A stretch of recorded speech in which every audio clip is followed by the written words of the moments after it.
This is Jack Mathis, and this is my informative speech.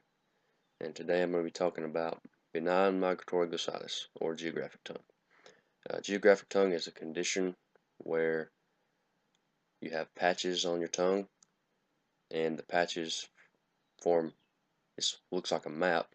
That's where it gets its name from. It's important to know the signs and symptoms and what causes geographic tongue, and ways to treat it if you were to have this condition. Signs and symptoms. You'd have the patches on your tongue. You can just look at your tongue, and periodically the patches will change places on your tongue. So you could just look, after every couple of days, look and see if it changes. That's a good starting way to do it. And pain, irritation, it's strongly associated with what types of food you eat. So it's more salty, spicy foods, acidic foods, like pineapples or hot salsa, uh, anything salty like fries, carbonated drinks, Dr. Pepper, and the main thing would probably be genetics.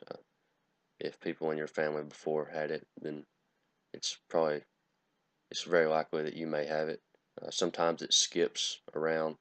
Sometimes it's only the firstborn son or daughter or the firstborn in the family. But it all depends. It can vary.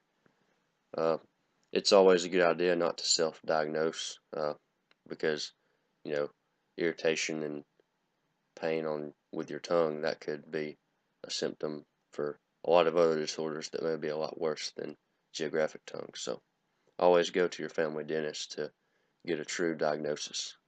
And the ways to treat geographic tongue would be use mouthwash. Use mouthwash regularly.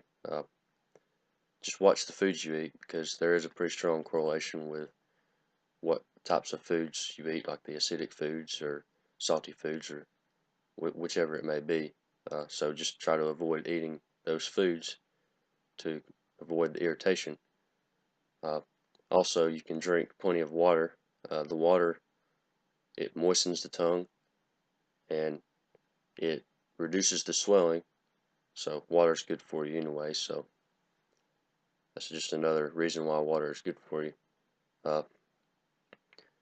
And it's just important to know the signs and symptoms of geographic tongue. It's a very rare disease. It's only affected in 3% of the population. So out of 7 billion people in the world, only about 140 million are affected.